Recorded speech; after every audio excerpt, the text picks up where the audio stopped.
নমস্কার, সবাই কেমন আছেন? আশা করি আপনারা সবাই অনেক ভালো আছেন। আজকে একটি নতুন ভিডিও নিয়ে চলে এলাম। জানাবেন ভিডিওটা কেমন লাগলো। যেহেতু আজ আমরা হরিদ্বারের তৃতীয় দিন, আমরা বেরিয়ে পড়েছিলাম কিছু মন্দির দর্শন করতে। এখানকার অন্যতম নিদর্শন বহন করে চলেছে এই মন্দিরগুলো। বিভিন্ন পৌরাণিক কাহিনীও বর্ণনা করা হয়েছে। এটা হলো বেদমাতা গায়ত্রী দেবীর মন্দির। এখানে মন্দিরগুলোতে খুবই পরিষ্কার পরিচ্ছন্ন। এখানে সবসময় ক্যামেরা অ্যালাউ করে না, তাই ফোন থেকে যতটুকু পেরেছি ভিডিও কালেক্ট করেছি।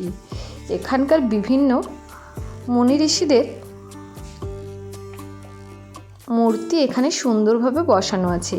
তার প্রত্যেকটি সামনে আছে শিবলিঙ্গ, আর শিবলিঙ্গের ওপরে খুব সুন্দর করে ঘট বসানো আছে, যেটা থেকে অল্প অল্প করে জল পড়ছে মহাদেবের মাথায়। সত্যি যেন এক অপূর্বতম নিদর্শন। এখানকার মন্দিরগুলো সবসময় পরিষ্কার পরিচ্ছন্ন করেই রাখা হয়। এরপরে মন্দিরটা আমরা দেখে তাড়াতাড়ি বেরিয়ে গেলাম পরবর্তী গন্তব্যস্থলে। এরপরে আমরা যাব হরিদ্বারের অন্যতম একটি বিশিষ্ট মন্দির, দেবী চণ্ডী মাতার মন্দির।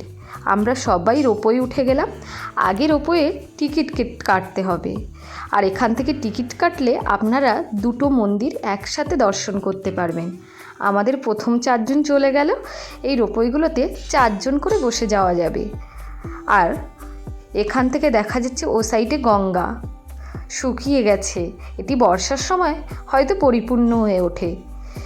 এই যে রোপওয়ে করে পাহাড়ের যে এক অপরূপ সুন্দর দৃশ্য, সত্যি এ চোখে না দেখলে সত্যি বর্ণনা করা যায় না। আর এখানে একটু কুয়াশা ভাব ছিল, তাই হয়তো ভিডিওটা অতটা পরিষ্কার আসেনি। এক অপূর্ব সুন্দর পাহাড়ের দৃশ্য দেখলেই মনটাই যেন ভরে যায়। এক একটা জায়গা এক এক রকম সৌন্দর্য ফুটে ওঠে। যেমন গ্রাম বাংলার গাছপালাগুলো পুরো অন্যরকম, যেখানে সমতল ভূমি, আর এখানে পাহাড়ের চূড়ার গাছগুলো যেন পুরো অন্যরকম। এই দেখুন, এখানে মন্দিরটা পুরো একদম পাহাড়ের সর্বোচ্চ শৃঙ্গে অবস্থিত। বহু মানুষ যাতায়াত করে। এখানকার অন্যতম নিদর্শন হলো এই চণ্ডী দেবীর মন্দির। এটি সাধারণত পাহাড়ের শিবালিক পাহাড়ের সর্বোচ্চ শৃঙ্গে এটি অবস্থিত। এটা 1929 সালে কাশ্মীরি রাজা সুচাঁদ সিং তার শাসনামলে এই চণ্ডী দেবীর মন্দিরটি স্থাপন হয়েছিল। এই মন্দির নিয়ে বিভিন্ন পৌরাণিক কাহিনীও বর্ণিত আছে। এই রোপওয়ে থেকে মন্দিরের দৃশ্যটা হয়তো অতটা ভালো দেখা যাচ্ছে না, কিন্তু অপূর্ব সুন্দর এক নিদর্শন বহন করে চলেছে এই পাহাড়ের চূড়ার মন্দিরটি। কেউ কখনো ওই পাহাড়ের শৃঙ্গে যে মন্দির করা যায় কখনোই কল্পনা করা যায় না। সত্যি যারা তৈরি করেছেন তাদেরকেই কুর্নিশ। কত অপূর্ব সুন্দরভাবে সেই পাহাড়ের সর্বোচ্চ শৃঙ্গে এই মন্দিরটি তৈরি করেছেন। এছাড়াও এখানেও অনেকে ট্রেকিংয়ের মাধ্যমে ওই মন্দিরে পৌঁছান। ওই উপরেই মন্দিরটি অবস্থিত। এই মন্দিরটি ভারতের সবচেয়ে প্রাচীনতম মন্দিরগুলির মধ্যে একটি। এখানে হাজার হাজার ভক্ত এই মন্দিরে আসেন এবং তাদের মনস্কামনা জানিয়ে থাকেন। আর সবাই সাধারণত হরিদ্বার যারা দর্শন করেন তারা সাধারণত এই মন্দিরে একবার হলেও ঘুরে যান। আর এখানে বিভিন্ন পাহাড়ের উপরে বিভিন্ন দোকান রয়েছে। তার আগে সিঁড়িতে অনেকটা উপরেই উঠতে হয়। এরপর এই দোকানগুলোতে জুতো রেখে হাত ধুয়ে তারপরে যে যার সামর্থ্য অনুযায়ী প্রসাদ বা জিনিস নিয়ে চণ্ডী দেবীর মন্দিরে প্রবেশ করেন এবং পুজো দিয়ে থাকেন।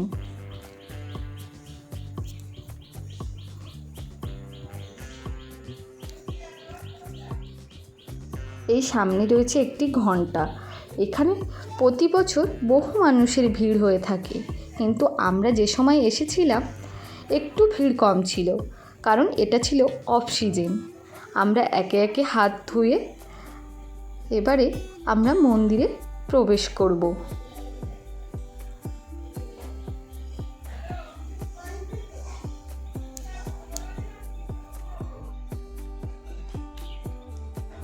অ্যাকচুয়ালি বলা হয় এখানে শুম্ভ নিশুম্ভ নামে যে অসুর ছিল তাদেরকে বধ করার জন্য এই চণ্ডী দেবীর আবির্ভাব ঘটে। তারপরে শুম্ভ নিশুম্ভ মধ্যে শুম্ভ যখন তাকে বিয়ে করতে চেয়েছিল, তাকে প্রত্যাখ্যান করায় শুম্ভ নিশুম্ভর সাথে দেবী চণ্ডী মাতার যে যুদ্ধ হয়, সেই যুদ্ধে শুম্ভ নিশুম্ভ মারা যান। তারপরেই দেবী এই যুদ্ধের পরে এই পর্বতশৃঙ্গে তিনি আশ্রয় নিয়েছিলেন কিছুক্ষণ বিশ্রামের জন্য। তাই জন্য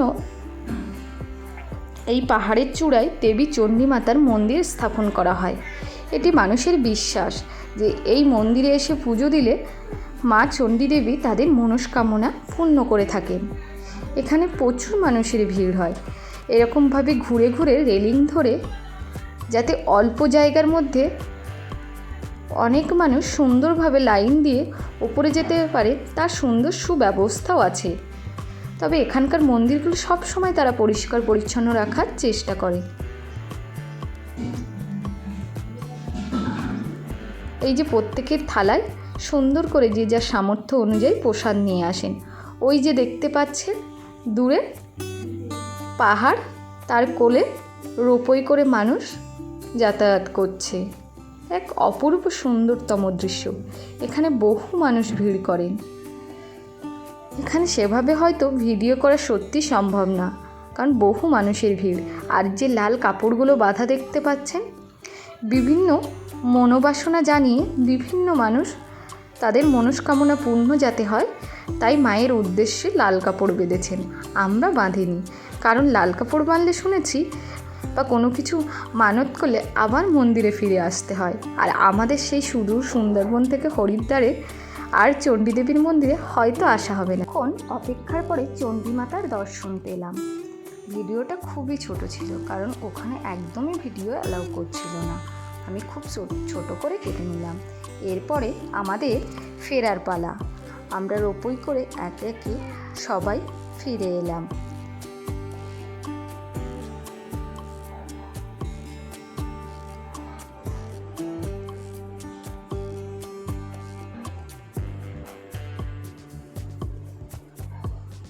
এরপরে আমরা যাব সবাই মনসা দেবীর মন্দিরে।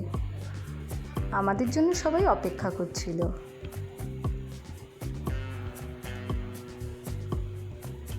এখানে একটা ছিল এ সাইড দিয়ে ঢোকার, আর একটা ছিল বেরোনোর। সুন্দর সুব্যবস্থাও ছিল মন্দিরগুলোতে। সত্যি মনটা ভরে গেল ওই পাহাড়ের চূড়ায়। এখানে অনেকে আবার ট্রেকিংয়েও আসেন। ভিডিওটা যদি ভালো লাগে লাইক কমেন্ট শেয়ার করে থাকবেন। ভালো থাকবেন, টাটা।